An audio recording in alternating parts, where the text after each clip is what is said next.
Hi folks, and welcome back on Inside Football.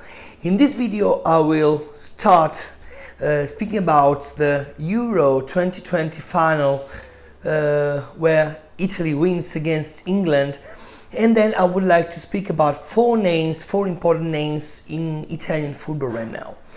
But before, just let me recommend you to press like and subscribe to the channel and press on the ring bell to receive all the feeds from this channel.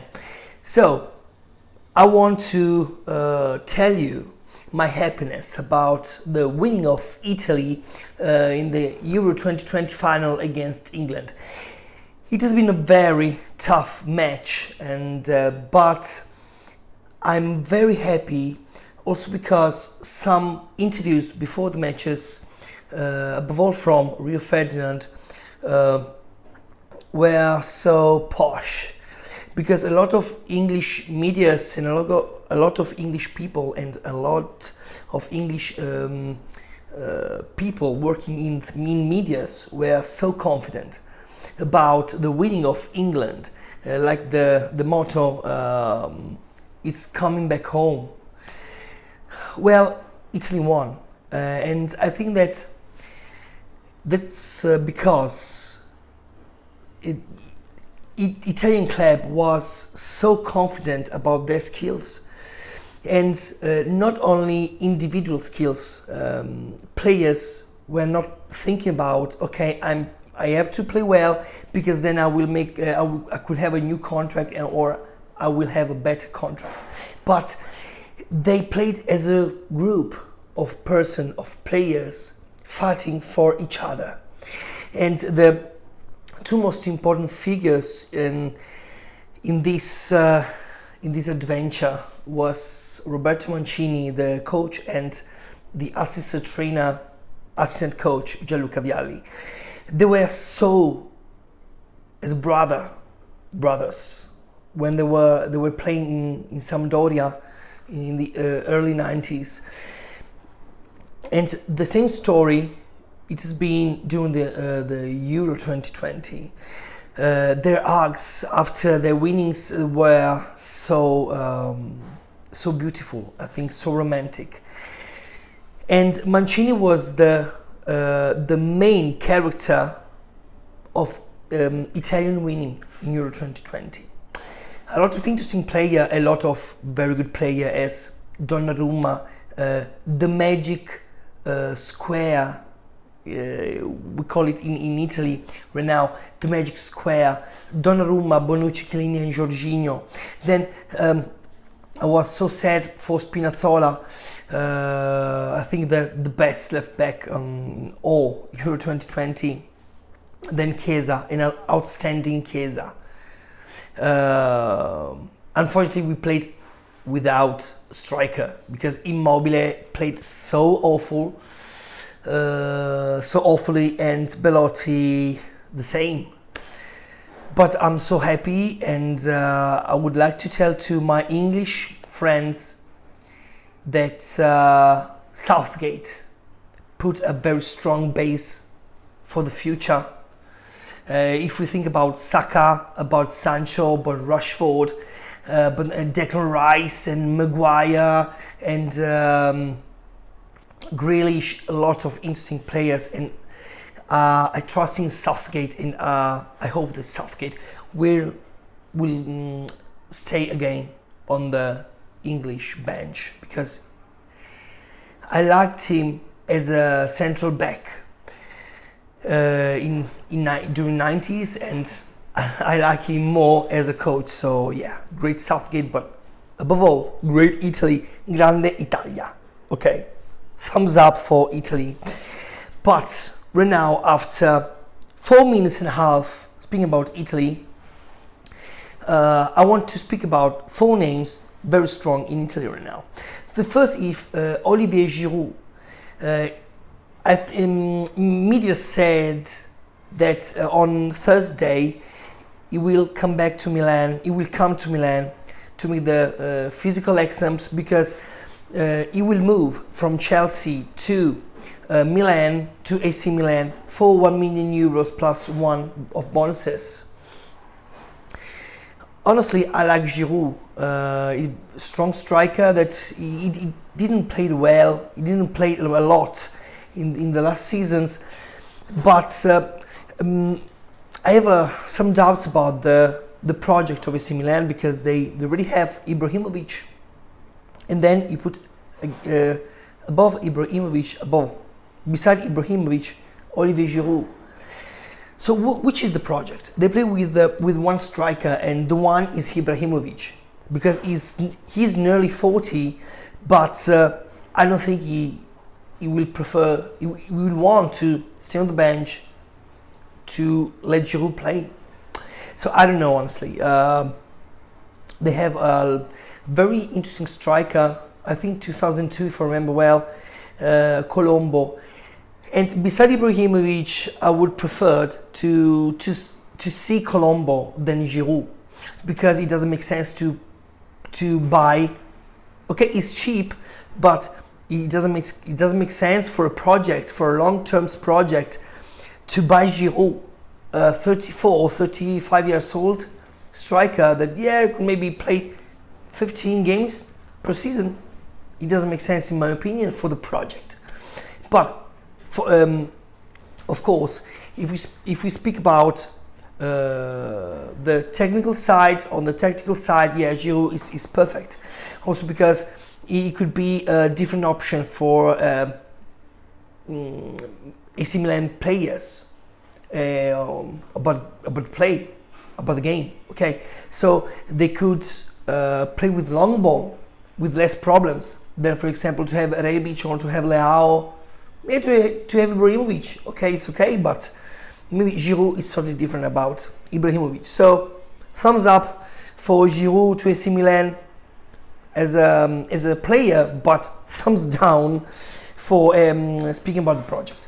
The second name is Locatelli. Locatelli played a good Euro 2020, but when you have in front of you Verratti, Jorginho and Barella,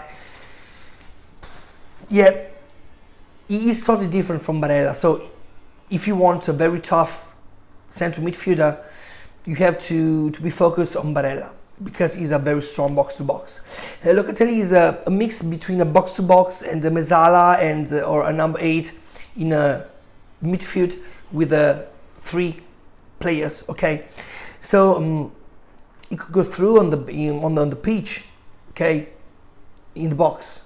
He has this kind of movement, straight movement in the box, so he can shot on target. So Juventus would like to buy him for nearly 30 million euros plus a youngster, and eventually for a loan of 1 or 2 years, and then with a final amount of 40 millions, maybe 10 millions for the first year, 10 for the second year. It could be an option, and maybe 20 millions in the end of the loan, of 2 years loan. But at the same time, there is Arsenal that could offer a very good amount cash to Sassuolo. I think that the will of Locatelli is to stay in Italy, also because Juventus will play the Champions League instead of Arsenal. Arsenal will play only Premier League. So I think the will of Locatelli will be so important about that, and I think that there are 80% it will go to Juventus.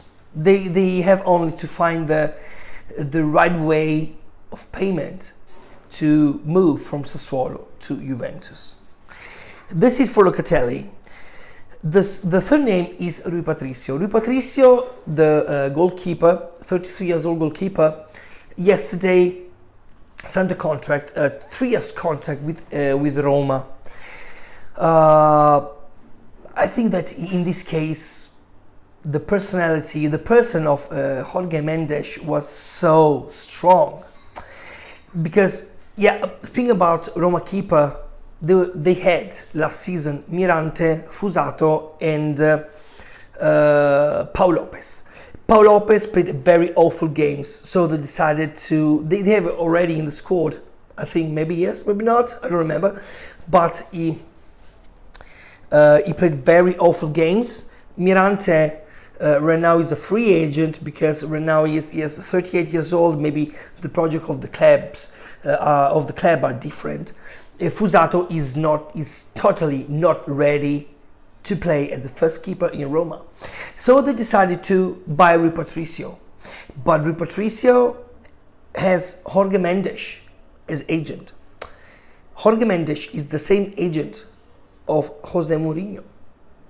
So you can understand so well which could be the movement beside all of that. Mourinho may be trusted in Rui Patricio, but at the same time, right now, in this moment in football, agents are so important. And above all, the TPO, third-party ownership, as Mendes has. So it's like Atletico Madrid. Okay, I'm a club. I trust in a TPO. So I will give confidence. I will trust in this TPO and on his players. So I think this is the movement. So I think that could be more players coming from Jorge Mendes, TPO, from Portugal or from England maybe, to Italy. The fourth and last name of this video is Felipe Anderson. The comeback of Felipe Anderson from West Ham after 3 years to Lazio. Lazio sold Felipe Anderson to West Ham for 40 million euros. Right now, they have bought Felipe Anderson from West Ham for 3 million euros plus the 40% of the next sale. He is 28 and maybe they will not happen in a next sale. So maybe Lazio bought the 28 years old Felipe Anderson. They produced a very good seasons in the past years in Lazio for only 3 million euros, and he could be a very strong player, a very important player for the 4-3-3 from Maurizio Sarri. Sarri, we know that he has only two preferred tactics, 4-3-3 and 4-3-1-2. But 4-3-1-2 he played in Empoli. Then in Napoli he started with the 4-3-3 and then he became his main character of his philosophy. One-touch ball, very fast movement on the pitch. And for that, Lazio bought also Husai, the left back that Sarri trained in Napoli. Let's see. On the bench, on the left side, as left back, we say Kamenovic beside Husai.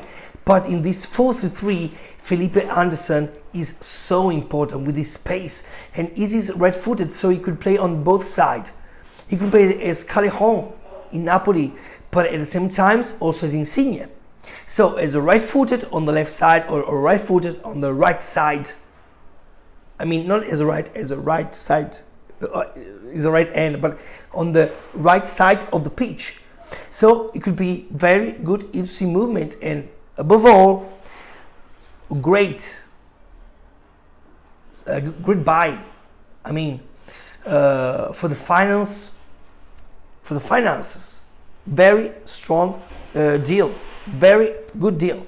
So this video was recorded on just to bring some important breaking news from Italian football, and then let's say we will see together. We will follow together the future of Cristiano Ronaldo and more movements, more buys or sells from Italy, and then let's see. So about Euro 2020, that's it. So I will focus for you on Italian football. I recommend you in the end of this video to press like, to subscribe to the channel, to press the gray bell, not the green bell, but the gray bell, to receive all the feeds.